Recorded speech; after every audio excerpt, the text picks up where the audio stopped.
The time machine by H.G. Wells सिर्फ समय यात्रा की कहानी नहीं है, बल्कि यह भविष्य के अंधेरे और इंसान की आत्मा के संघर्ष की झलक है।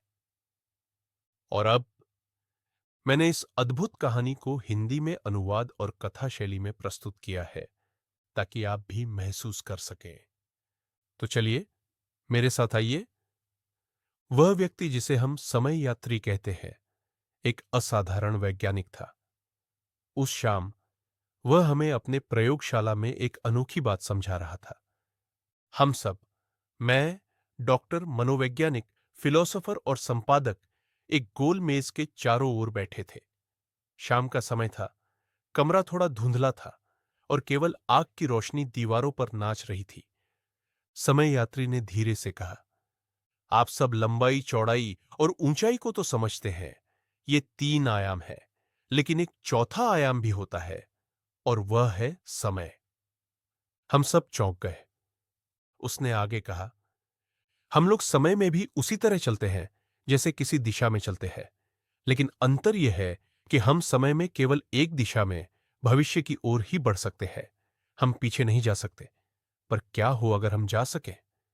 वह रुका, मुस्कुराया और फिर मेज के नीचे से एक छोटी सी मशीन निकाली। मशीन चमचमा रही थी। उसमें चक्री जैसी संरचना थी, कुछ लीवर और कांसे जैसी धातु की चमक। वह दिखने में किसी खिलौने की तरह थी, पर उसकी आंखों में उस समय कुछ और ही चमक थी। समय यात्री बोला, यह सिर्फ एक मॉडल है। असली मशीन मैंने ऊपर कमरे में रखी है, लेकिन इसका सिद्धांत वही है। इस मशीन में बैठकर मैं समय में आगे या पीछे जा सकता हूं। मनोवैज्ञानिक ने कहा, क्या यह संभव है? यह तो किसी जादू जैसा लगता है। समय यात्री हंसा और बोला, यह विज्ञान है, लेकिन ऐसा विज्ञान जो आप अभी तक नहीं समझते। वह उठा, मशीन के पास गया और एक लीवर को धीरे से घुमाया। मशीन ने एक हल्की सी आवाज की, जैसे हवा में कुछ कंपन हो। फिर उसने मशीन बंद कर दी और कहा, मित्रों, मैं आप सबको आने वाले गुरुवार को असली मशीन दिखाऊंगा, और शायद आपको यह भी दिखाऊं कि समय में यात्रा कैसे होती है। उस रात हम सब अचंभित थे। क्या वाकई समय में यात्रा संभव है, या फिर वह सिर्फ एक कल्पना थी? हम में से किसी को नहीं पता था कि वह वैज्ञानिक, हमारा समय यात्री, अगली बार मिलने पर एक भविष्य की दुनिया से लौटेगा। वह गुरुवार आ चुका था। हम सब फिर एक बार उसके घर इकट्ठा हुए थे, लेकिन इस बार माहौल कुछ अलग था। कमरे की रोशनी मंद थी, पर्दे गिरे हुए थे और हवा में एक रहस्यमयी सा सन्नाटा था। फिर दरवाजा खुला और वह आया, समय यात्री। लेकिन वह अब पहले जैसा नहीं था। उसका चेहरा उतरा हुआ था, कपड़े धूल से सने हुए, आंखों में कोई ऐसा डर जिसे शब्दों में नहीं बांधा जा सकता। हम सब खड़े हो गए। डॉक्टर बोला, क्या हुआ, आप ठीक तो हैं? समय यात्री ने धीरे से कहा, बैठिए, मैं आपको एक कहानी सुनाने वाला हूं। एक ऐसी कहानी जो आपके पूरे अस्तित्व को हिला देगी। मैंने उस दिन समय मशीन के बड़े संस्करण को चालू किया, धीरे से लीवर घुमाया और मशीन ने कंपन शुरू किया। सब कुछ धुंधला होने लगा, दीवारें जैसे पिघलने लगी, घड़ी की सुइयां पागल हो चुकी थीं। वे इतनी तेजी से घूम रही थी कि मैं उनकी आवाज तक सुन सकता था। बाहर का उजाला अंधेरे में और अंधेरा उजाले में बदलने लगा। मैं समय में यात्रा कर रहा था। साल बदल रहे थे, 1900, 1950, 2000, 2100। सब मेरे चारों ओर गुजर रहे थे, जैसे बारिश की बूंदें शीशे पर। और फिर मैंने लीवर को रोका। मशीन एक झटके में थम गई, और जब मैंने बाहर कदम रखा, मैं भविष्य में था। लेकिन यह भविष्य वैसा नहीं था जैसा हम सोचते हैं। कोई उड़ती हुई कारें नहीं, कोई रोबोट नहीं, बल्कि एक शांत, रहस्यमयी संसार, जहां न कोई शोर था, न कोई मशीनें, सिर्फ हरियाली और एक अजीब सन्नाटा। वहां मिले मुझे एलोई, छोटे, कोमल, मासूम से लोग। वे न लड़ते थे, न काम करते थे, मानो सभ्यता थम चुकी थी। और तभी मुझे समझ आया, मनुष्य बदल चुका है। मगर यह तो सिर्फ सतह थी। इस सुंदर भविष्य के नीचे छिपा था अंधकार और भय। मॉरलॉक्स, जिन्हें मैं अभी शब्दों में नहीं ढाल सकता। उसका चेहरा स्याह पड़ जाता है। मैं जो लेकर आया हूं वो सिर्फ एक कहानी नहीं, बल्कि एक चेतावनी है, भविष्य से। जब मैंने उस अनजानी भूमि पर पहला कदम रखा तो ऐसा लगा जैसे मैं किसी सपने में चल रहा हूं। हरियाली से ढकी घाटियां, विशाल इमारतें जो मंदिरों जैसी लगती थी। हवा में अजीब सी मिठास थी और एक चुप्पी, जैसे समय खुद थम गया हो। वहां मैंने देखे वो लोग, छोटे कद के, सुंदर चेहरे वाले, मखमली कपड़े पहने हुए। एलॉय। वे हंसते थे, खेलते थे, लेकिन किसी भी काम में रचे बसे नहीं दिखते। न कोई कारखाना, न कोई खेत, न ही कोई संघर्ष। मैंने सोचा, क्या यही है भविष्य का मनुष्य? इतना सरल, इतना शांत, मगर इतना निर्बल। मैंने एक लड़की को डूबते देखा। नाम था वीणा। बाकी सब बस देखते रहे। कोई मदद नहीं कर रहा था। मैंने झपट कर उसे बचाया। उसने मेरी ओर देखा। आंखों में भय नहीं था, बल्कि आश्चर्य था, जैसे वह पहली बार किसी ने वीरता देखी हो। उस दिन के बाद वीणा मेरे साथ रहने लगी। उसने मुझे वह दुनिया दिखाई, उस शांत सभ्यता के पीछे छिपा हुआ खालीपन। रातें वहां डरावनी थीं। जैसे ही सूरज डूबता, एलॉय कांपने लगते। वे तुरंत घरों में बंद हो जाते और दरवाजे जाम कर लेते। मैंने पूछा, क्यों? पर वे जवाब नहीं देते। सिर्फ एक नाम लेते, फुसफुसाकर, मोरलॉक्स। मैंने पहली बार उन्हें तब महसूस किया जब मैं अपनी टाइम मशीन की ओर गया। वो जगह खाली थी। मशीन गायब थी, जैसे जमीन ने निगल ली हो, या फिर कोई और ताकत उसे खींचकर अंधेरे में ले गई हो।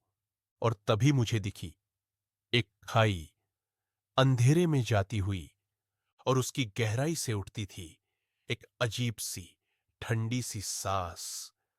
मोरलॉक्स। क्या यही थे वे? मानव जाति का दूसरा चेहरा। शांत सतह के नीचे क्या पल रहा था अंधकार और डर। उस शाम मैं अकेला था। वीणा और बाकी एलॉय झील के किनारे सो चुके थे, लेकिन मेरे मन में बेचैनी थी। मेरी टाइम मशीन, मेरा एकमात्र सहारा, गायब थी। और मैं जानता था वह जमीन के नीचे है, उन प्राणियों के पास जिन्हें एलॉय मोरलॉक्स कहते हैं। मैंने टॉर्च बनाई, लकड़ी, एक टुकड़ा कपड़ा और कुछ तेल। बचपन की खोजी प्रवृत्ति फिर जाग गई। मैं खाई के पास पहुंचा। वो सुरंग जैसी थी, काई और अंधकार से भरी। हर कदम के साथ जैसे मैं इतिहास के उल्टे रुख पर चल रहा था, एक ऐसी दुनिया की ओर जो भविष्य में थी, लेकिन डर में डूबी हुई, जैसे आदिकाल में लौटती हुई। जैसे ही मैंने मशाल जलाई, दीवारें हिलती हुई सी लगी, और फिर मैंने उन्हें देखा। मोरलॉक्स। छोटे कद के, झुकी हुई पीठें, बाल रहित सिर और चमकती सफेद आंखें। वे उजाले से घबरा रहे थे, चीखते थे, पीछे हटते थे, लेकिन उनकी संख्या बढ़ रही थी। और तभी मैंने देखा मशीन। वो एक प्लेटफॉर्म पर रखी थी, लोहे की सलाखों के पीछे, जैसे किसी पिंजरे में बंद कोई शेर। मुझे समझ में आया, ये जाल है। मेरे शरीर में सिहरन दौड़ गई। वे मुझे नीचे बुलाकर मेरी मशीन के पास नहीं ला रहे थे, बल्कि मुझे नीचे खींचकर फंसाना चाहते थे, और शायद मारना भी। मैं भागा नहीं, मैं छिप गया। घंटों तक मैं एक दीवार की आड़ में बैठा रहा, उस घुप्प अंधेरे में जहां सांस लेना भी मुश्किल हो रहा था। नीचे की दुनिया में कोई समय नहीं था, घंटों का एहसास नहीं, सिर्फ डर, डर और अजीब सी मशीनों की आवाजें। वो कुछ बना रहे थे, कुछ चला रहे थे। मशीनें, गियर और धातु की थापें। क्या ये वही मानव थे जिनकी पीढ़ियां एक दिन चांद तक पहुंची थी? क्या प्रगति ने खुद को खा लिया था? वो सभ्यता नहीं थी, वो आदत थी अंधेरे में जीने की। भविष्य अब उन्नति का नहीं, विनाश के दो हिस्सों का रूप था। एक हिस्सा ऊपर, नासमझ पर मासूम। दूसरा हिस्सा नीचे, भूखा, चालाक और अंधेरे का मालिक। मैं उस रात मुश्किल से बाहर निकल पाया, लेकिन अब मेरा इरादा साफ था। अपनी मशीन वापस लेनी ही थी, किसी भी कीमत पर। और उस रात मैं मुश्किल से उस सुरंग से बाहर निकल पाया। सांसें तेज थीं, दिल धड़क रहा था, पर आंखों में अब कोई डर नहीं था। अब मैं जान चुका था, मेरी मशीन वहां है और उसे वापस लेने के लिए मुझे युद्ध छेड़ना होगा। मैंने अगली 2 रातें तैयारी में बिताई। एलॉय तो डर के मारे कुछ नहीं करते थे, लेकिन वीणा, वो मेरे पास बैठती थी, आंखों में वो मासूम भरोसा लिए जो शायद अब इस दुनिया में बचा ही नहीं था। मैंने घास और लकड़ी से कुछ मशालें बनाई, कुछ रसायनों से आग के छोटे गोले तैयार किए। अब मेरी योजना थी अंधेरे को जलाकर राख कर देना। अगली रात जब सब सो रहे थे, मैंने वीणा का हाथ थामा और हम दोनों वापस उसी खाई के पास पहुंचे। मशीन अब भी वहीं थी, मोरलॉक्स वहां थे, लेकिन उन्हें उम्मीद नहीं थी कि मैं लौटूंगा और युद्ध का मैदान साथ लाऊंगा। मैंने एक साथ 3 मशालें जलाईं। अंधेरा फट गया। वे चौंक गए, चीखने लगे, पीछे हटे, और उसी क्षण मैंने आग फेंकी। धुआं, चीखे और आग का उजाला, पूरा प्लेटफॉर्म जलने लगा था। मोरलॉक्स पीछे हट रहे थे, पर कुछ मेरे पीछे दौड़े। मैंने वीणा को धकेला, भागो! और फिर मैंने मशीन की ओर छलांग लगाई। लीवर खींचा, मशीन कांपी। एक मोरलॉक ने मेरी टांग पकड़ ली, लेकिन मैं झटका देकर आगे बढ़ा। सभी दिशाएं घूमने लगी। दीवारें, आग, मोरलॉक्स, वीणा की चीख, सब कुछ धुंधला हो गया और समय फिर बहने लगा। जब मेरी आंखें खुली, मैं वापस था अपने समय में। कमरा वैसा ही था, दीवारें, घड़ी, कुर्सी, लेकिन मैं अब वैसा नहीं रहा। कुछ अंदर गहरी बेचैनी, गहरा सवाल और एक अंधेरा सा था जिसे मैं समझ नहीं पा रहा था। क्या समय वापस आ चुका था? क्या यह वही समय था जहां से मैं चला था, या मैं कहीं और पहुंच चुका था? जब हम समय की यात्रा करते हैं तो हमें लगता है कि हम भूतकाल और भविष्य को नियंत्रित कर सकते हैं, परंतु क्या हम सच में उस पर काबू पाते हैं, या समय अपने तरीके से हमें घेर कर कुछ नया दिखाता है, कुछ ऐसा जो हम कभी नहीं देख पाते? मैंने अपनी मशीन को देखा, यह वही थी, मगर अब इसका रूप कुछ अलग सा था। क्या मेरी यात्रा ने इसे भी बदल दिया था?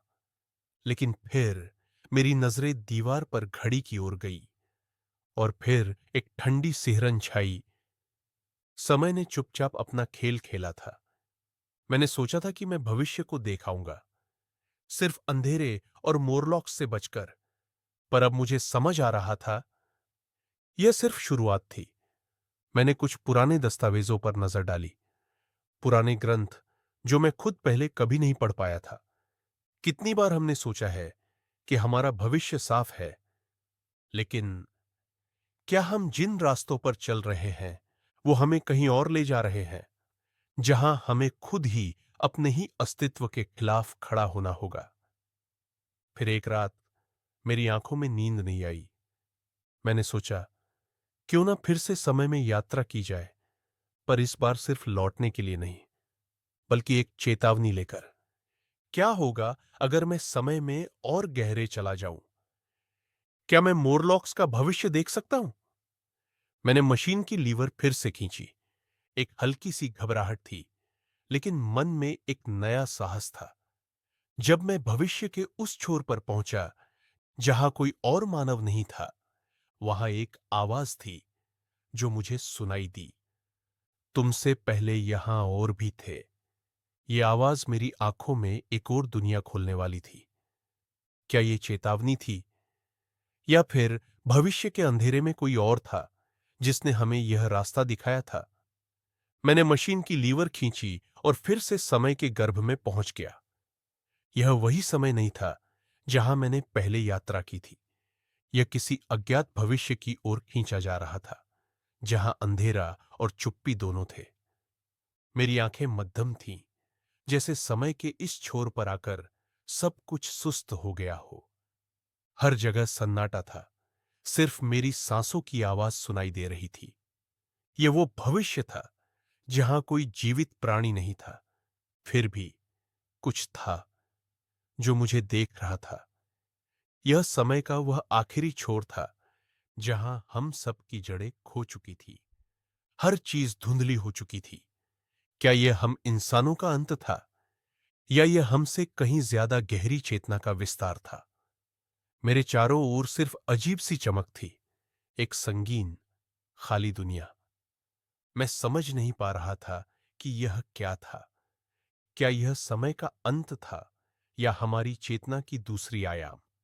यह पूरी दुनिया रंगहीन, निर्जीव सी लग रही थी। कुछ तो था जो मुझसे बाहर था, शायद वही सच जो हमें समय के अंत में दिखाई देता है। मैंने सोचा, क्या मैं अंधेरे के उस मोड़ पर पहुंच चुका था जहां समय गुम हो जाता है? क्या यह समय की असल सच्चाई थी जिसे हम हमेशा से देखना चाहते थे? क्या हमारी पूरी यात्रा, हमारी सभ्यता इस बिंदु तक पहुंची थी? फिर अचानक कुछ बदलने लगा। एक ध्वनि आई, धीरे धीरे और बढ़ती आवाज, सिर्फ मेरे कानों में नहीं, मेरे भीतर। यह कोई सामान्य आवाज नहीं थी, बल्कि यह चेतना की गूंज थी। वो गूंज जो समय के हर कण में समाई थी। समय फिर से बदलने लगा। मेरे चारों ओर चमकने वाली लाइट के घेरे बन रहे थे। मैंने देखा, अनगिनत दृश्य एक साथ घटित हो रहे थे। क्या यह भविष्य था, या यह वो था जो हम समझ नहीं पाए? क्या यह सिर्फ एक चेतावनी थी, या समय ने खुद हमें जवाब देना शुरू कर दिया था? मैंने महसूस किया जैसे मैं समय के साक्षी की तरह बन चुका था। आखिरकार मैंने समझा, यह सिर्फ मेरी यात्रा नहीं थी, यह मानवता की चेतना थी जो समग्र रूप से समय को समझने के लिए संघर्ष कर रही थी। क्या हमारे भीतर वो सामर्थ्य है कि हम अपनी यात्रा से कुछ सीख पाए, या हम सच्चाई से डरकर वापस लौटते जाए?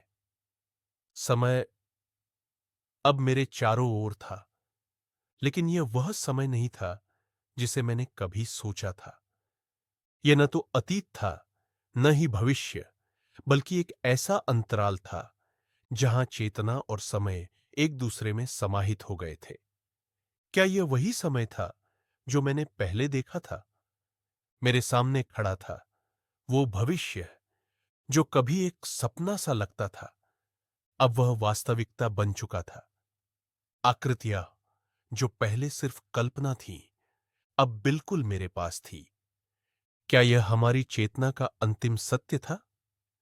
जो मैं देख रहा था वह एक बेतरतीब सा दृश्य था, या एक अजीब सी स्थिति थी?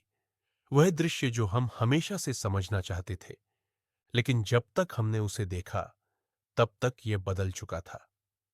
हर कल्पना, हर सिद्धांत जो हमने समय के बारे में सीखा था, वह सभी यहां आकर एक साथ मिल रहे थे। क्या हम अंततः समय को बदलने की क्षमता पा चुके थे? क्या हमने अंत में समय के उस खेल को समझ लिया था?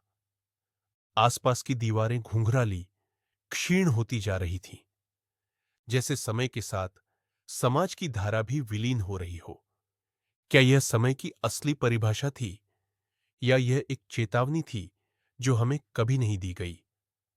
मैंने बाहर देखा, जैसे मैं अकेला खड़ा था, लेकिन चारों ओर अनगिनत शक्तियां एक साथ दौड़ रही थीं।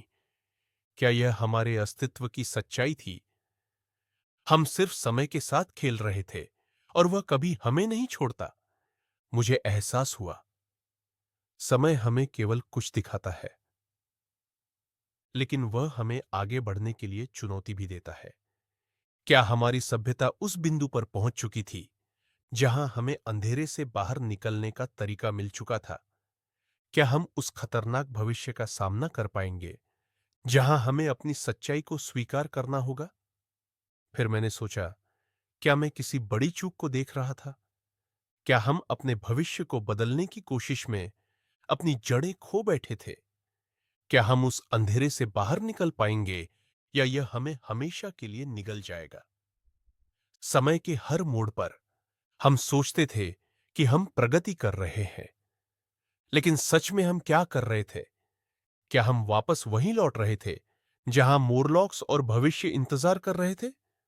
जैसे ही मैंने अपनी आंखें खोली, मैंने महसूस किया कि हम किसी ऐसे समय में फंसे हैं जहां समय सिर्फ एक इल्यूजन था, और हम सब उस इल्यूजन का हिस्सा बन चुके थे। मैंने महसूस किया, समय अब मेरे चारों ओर था, पर यह वह समय नहीं था जिसे मैंने कभी सोचा था। यह कुछ अजीब था, जैसे समय और चेतना आपस में मिलकर कुछ नया बना रहे थे। क्या मैं समय के जाल में फंस चुका था, या फिर मुझे कुछ और दिखाया जा रहा था? चारों ओर सन्नाटा था, लेकिन यह वह सन्नाटा नहीं था जो हमें आरामदेह लगता है। यह ऐसा लग रहा था जैसे समय अब हमारे हाथों से बाहर निकल चुका था। क्या यह वही भविष्य था जो मैंने सोचा था, या यह कुछ और था जो मैं समझ नहीं पा रहा था? मैंने खुद से पूछा, क्या हम समय को समझने की कोशिश कर रहे हैं, या समय हमें समझने की कोशिश कर रहा है? क्या हम इंसान सिर्फ समय के पीछे भाग रहे हैं, या वह हमें कहीं और ले जा रहा है?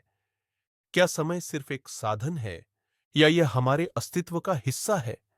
क्या हम किसी खतरनाक मोड़ पर पहुंच चुके हैं?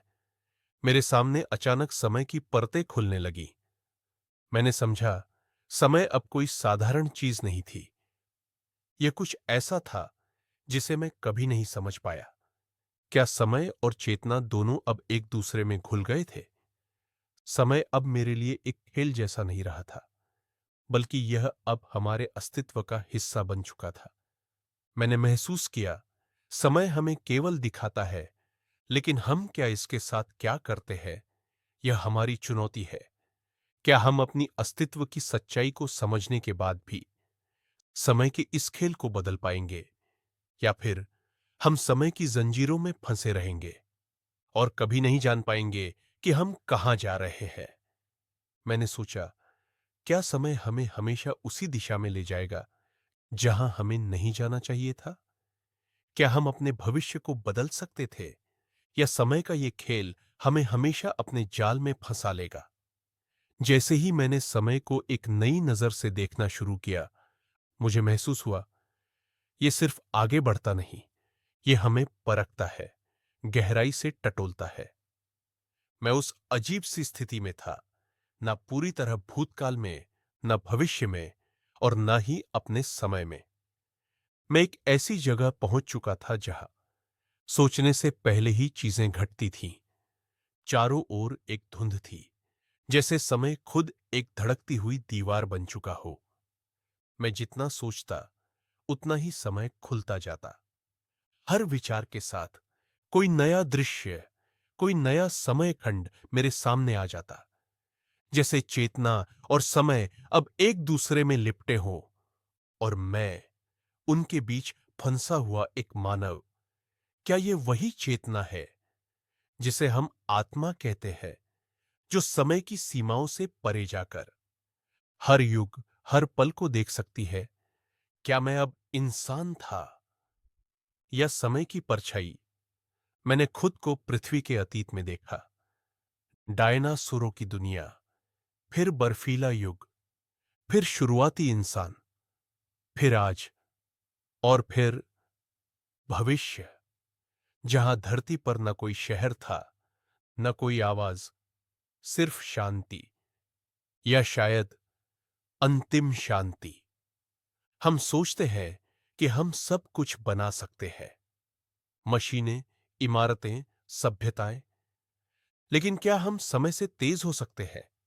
या शायद हम जितनी कोशिश करते हैं उतना ही हम खुद को भूलते जाते हैं। तुमने मेरी रफ्तार से खेला, अब देखो मैं तुम्हें कहां ले आया हूं। मैं अब जान गया था, समय को बदलना एक बात है, लेकिन उसे समझना हमारी सबसे बड़ी परीक्षा है। मैं थक चुका था, न शरीर थका था, न दिमाग, बल्कि कुछ और, जैसे आत्मा ही थक चुकी हो। इतने समयों से गुजरने के बाद अब मुझे सिर्फ एक चीज की याद सता रही थी, वो समय जो मैं पीछे छोड़ आया था। वीणा की मुस्कान, उसका वो मासूम चेहरा जो शायद अब किसी अंधेरे गुफा में मुझे ढूंढ रही होगी। मैंने मशीन की मदद से हजारों साल देखे, सभ्यताओं का उगना और गिरना, पृथ्वी का बदलना, आकाश का रंग बदलना, पर उस एक पल को जो मैंने वीणा के साथ बिताया था, मैं फिर से नहीं देख सका। शायद हम इंसान यही भूलकर बैठते हैं। हम भविष्य की तलाश में अपना सबसे कीमती वर्तमान खो देते हैं। मैं समय की लहरों में बहता गया, पर अब मेरे पास कुछ ऐसा नहीं बचा था जो मुझे रोक लेता। मैंने मशीन को रोका। एक उजड़ी हुई दुनिया थी सामने, न कोई जानवर, न इंसान, सिर्फ चट्टाने और धूल। समय जैसे अब थक चुका था, जैसे वह खुद भी मुझसे सवाल कर रहा हो, अब क्या ढूंढ रहे हो? मैंने पाया कि सबसे डरावना भविष्य वो नहीं होता जहां अंधकार और अकेलापन है, बल्कि वो होता है जहां यादें भी पीछे छूट जाती हैं। वीणा की एक झलक के लिए मैं फिर से उसी युग में लौटना चाहता था। मैंने मशीन का लीवर फिर से खींचा, लेकिन अब दिशा बदल गई थी। अब मैं भविष्य से नहीं, अतीत की ओर जा रहा था। मशीन फिर से चल पड़ी थी, लेकिन इस बार आगे नहीं, पीछे। वो सभी युग जिनसे मैं गुजरा था धीरे धीरे मेरी आंखों के सामने उलटे चलने लगे। पेड़ फिर से उगने लगे, इमारतें फिर से बनती नजर आईं, पहाड़ उठने लगे, नदियां भरने लगी। हर पल, हर सदी पीछे की ओर बह रही थी। मेरा मकसद साफ था, मैं उस वक्त में लौटना चाहता था जहां मैंने वीणा को छोड़ा था। कुछ ही देर में मैं उस पुराने युग में वापस आ गया। वही हरा भरा मैदान, वही शांत जंगल, और हवा में फैली वही खामोशी जो कभी मुझे आकर्षक लगती थी, अब डरावनी लग रही थी। मैं मशीन से उतरा और धीरे धीरे आसपास देखने लगा। वीणा, मैंने पुकारा। कोई जवाब नहीं, लेकिन दिल कह रहा था वो यहीं कहीं है। मैंने एक एक झाड़ी, एक एक पेड़ की आड़ में देखा, कहीं कुछ हलचल सी हुई। मैं तेजी से उस ओर बढ़ा, और तभी एक पतली सी सहमी हुई आकृति सामने आई। वो थी वीणा। वो डरी हुई थी, उसके कपड़े मैले थे, बाल बिखरे हुए, लेकिन उसकी आंखें अब भी वही थीं, मासूम, सीधी और भरोसे से भरी हुई। मुझे देखते ही उसकी आंखों से आंसू निकल पड़े। मैं उसके पास गया, उसे धीरे से पकड़कर बिठाया। हम दोनों कुछ नहीं बोले, लेकिन उस खामोशी में बहुत कुछ कहा गया। मैंने सोचा, मैं समय का यात्री बन गया हूं, लेकिन असली यात्रा शायद इंसान के दिल से दिल तक होती है। शायद मैं जितना आगे गया उतना ही खुद से दूर होता गया। अब मैं उसे छोड़कर फिर कहीं नहीं जाना चाहता था, पर कहानी यहीं खत्म नहीं हुई थी, क्योंकि जैसे ही सूरज ढलने लगा, दूर की पहाड़ियों के पीछे से फिर वही अंधेरा सरकने लगा। मोरलॉक्स वापस आ रहे थे। शाम ढल रही थी, आसमान का रंग धीरे धीरे लाल से काला हो रहा था और मेरे मन में एक अजीब सी बेचैनी भरने लगी थी। वीणा अब मेरे पास थी, पर मैं जानता था ये शांति ज्यादा देर नहीं टिकेगी। मैंने दूर देखा, पहाड़ियों के पीछे से एक अंधेरा फिर से रेंगता आ रहा था। हवा में वही सड़ी हुई, दम घोंटने वाली गंध। मोरलॉक्स वापस आ रहे थे, लेकिन इस बार मैं तैयार था। मैंने दिन में ही तैयारी शुरू कर दी थी। कुछ मशालें, पत्थर और सूखे पेड़ों से एक छोटा सा किला बना लिया था। वीणा मेरी मदद कर रही थी, डरी हुई थी, मगर अब उसमें एक अजीब सा साहस था। शायद उसे भी पता था, अब अगर हम लड़े नहीं तो हमेशा के लिए अंधेरे में खो जाएंगे। रात गहराई, जंगल की हर दिशा से सरसराहट की आवाज आने लगी। मैंने मशाल जलाई, एक नहीं, चार, और तभी वो दिखे। सफेद चमड़ी, लाल आंखें, घृणा से भरी घुरघुराहटें। मोरलॉक्स आ चुके थे, लेकिन इस बार मैं पीछे हटने वाला नहीं था। मैंने पहली आग उन्हें दे मारी। उनकी चीखें रात को चीरने लगी। वो पीछे हटे, लेकिन कुछ और ज्यादा क्रूरता के साथ आगे बढ़े। मैंने वीणा को पीछे किया और खुद उनके बीच कूद पड़ा। पत्थर, आग और मशालें, सब कुछ इस्तेमाल में लिया। हर वार के साथ मैं सोच रहा था, ये लड़ाई सिर्फ मशीन की नहीं है, ये उस इंसानियत की लड़ाई है जो अंधेरे से हारती नहीं। कई मोरलॉक्स गिर गए, कई भागे, और आखिर में जंगल फिर से शांत हो गया। मैं खड़ा रहा, सांसें तेज थीं, कपड़े जले हुए, चेहरे पर राख, पर आंखों में एक चमक थी। मैं जीत गया था, हम जीत गए थे। वीणा मेरे पास आई, हम दोनों ने ऊपर देखा। आसमान अब साफ था, सितारे फिर से चमक रहे थे, लेकिन सवाल अब भी बाकी था।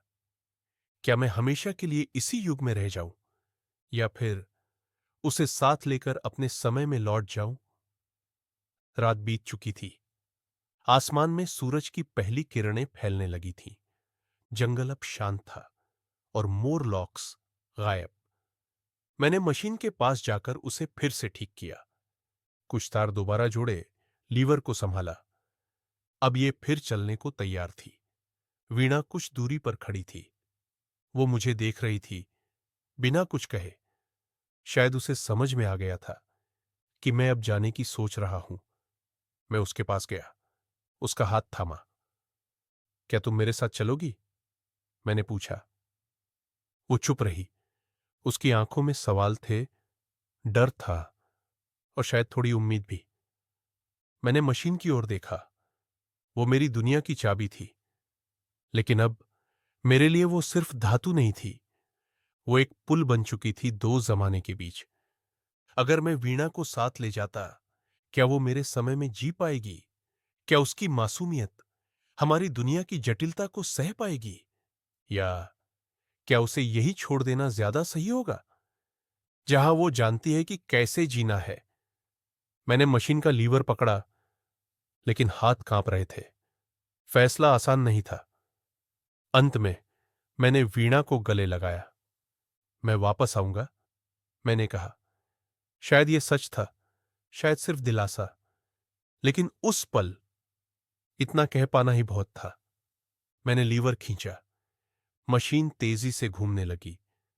पेड़, आकाश, धरती, सब कुछ पीछे छूटने लगा। मैं वापस था, अपने समय की ओर। वो कुर्सी, वो दीवारें, वो घड़ी, सब वैसा ही। पर मैं अब वैसा नहीं था। मैंने भविष्य देखा था। मैंने खोया था, पाया था, और छोड़ा था। लेकिन एक सवाल अब भी मेरे मन में गूंज रहा था, क्या समय सिर्फ बहता है, या वो हमें आकार भी देता है? मैं वापस आ गया था। मेरे कमरे की खिड़की से वही पुराना शहर दिख रहा था। घड़ी की टिक टिक फिर सुनाई दे रही थी, लेकिन मेरे अंदर कुछ बिल्कुल बदल चुका था।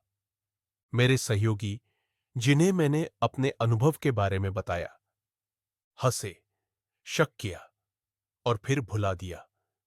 उनके लिए यह सिर्फ एक कल्पना थी, पर मेरे लिए यह एक ऐसा सच था जो मेरी आत्मा में उतर चुका था। मैंने उन सब चीजों को फिर से देखा, किताबें, नक्शे, गणनाएं, लेकिन अब मैं उन्हें एक अलग नजर से देखता था। अब मैं जानता था कि भविष्य एक खाली कैनवास नहीं है, वो हमारी आज की तस्वीरों से ही बनता है। कभी कभी मैं सोचता हूं, क्या मैं वीणा को वापस लेने जा सकता था, या क्या मैंने डर से उसे वहीं छोड़ दिया? क्या समय ने मुझे मौका दिया और मैंने उसे खो दिया? लेकिन फिर मैं सोचता हूं, शायद समय कोई रेखा नहीं है, शायद वो एक वृत्त है जहां हर अंत एक नई शुरुआत है। कहानी यहीं खत्म नहीं होती, क्योंकि उस रात जब सब सो गए थे, मैंने चुपचाप उस कमरे में जाकर वक्त की मशीन दोबारा शुरू की। इस बार कोई गवाह नहीं था, कोई सवाल नहीं था, बस मैं था और समय की पुकार। मैं चला गया। कहां? किस काल में? किस कारण से? शायद किसी को कभी पता न चले, पर अगर कभी कोई इंसान भविष्य में एक आश्चर्यजनक परिवर्तन देखे, कहीं एक मूक सी लड़की किसी अजीब सी मशीन को निहारती मिले, तो समझ लेना, समय यात्री लौट आया है। समाप्त।